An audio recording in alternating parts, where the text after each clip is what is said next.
ભાજપના સાંસદની ભાજપના જ કાર્યકરોને ચેતવણી। રાજેશ ચુડાસમાએ કહ્યું, પાર્ટી હિસાબ કરે કે ના કરે, પણ મને જે નડ્યા છે એને હું મૂકવાનો નથી। વેરાવળના ડોક્ટર અતુલ ચગ આત્મહત્યા કેસમાં સાંસદ રાજેશ ચુડાસમાનું નામ આવ્યું હોવાથી લોકસભાની ચૂંટણી સમયે જૂનાગઢની બેઠક ચર્ચામાં હતી। ત્યારે સાંસદના આભાર દર્શન કાર્યક્રમમાં રાજેશ ચુડાસમાના વિવાદિત નિવેદનથી ફરી ચર્ચામાં આવ્યા છે।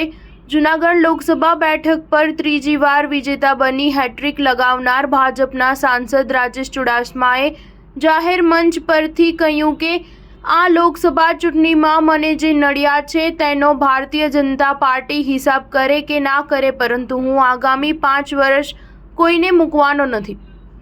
સાંસદના આ નિવેદનથી રાજકીય વર્તુળોમાં ખળભળાટ મચ્યો છે। રાજેશ ચુડાસમાએ જણાવ્યું હતું કે છેલ્લી 2 ટર્મના 10 વર્ષ દરમિયાન તમને જે ખાટા ઓડકારો આવ્યા છે એ હવે આગામી 5 વર્ષમાં એક પણ ખાટો ઓડકાર નહીં આવવા દઉં, તે ભગવાન માધવરાયની સાક્ષીએ કહું છું। આ સાથે ભાજપ પાર્ટી હિસાબ કરે કે ના કરે, પણ હું આગામી 5 વર્ષમાં મને જે આ ચૂંટણીમાં નડ્યા છે એને મૂકવાનો નથી। આવું જાહેર મંચ પરથી સાંસદનું વિવાદિત નિવેદન આવતા રાજકીય વર્તુળોમાં ચર્ચા જાગી છે। અત્રે નોંધનીય છે કે આ લોકસભાની ચૂંટણીમાં તાલાલા વિધાનસભા બેઠક પર ભાજપના રાજેશ ચુડાસમાને માત્ર 33 મતની જ લીડ મળી છે। તાલાલા વિધાનસભા બેઠકમાં ભાજપને ગત લોકસભા 2019માં 12,000 અને વિધાનસભા 2022માં 22,000ની લીડ હતી, જેમાં ધરખમ ઘટાડો થયો છે।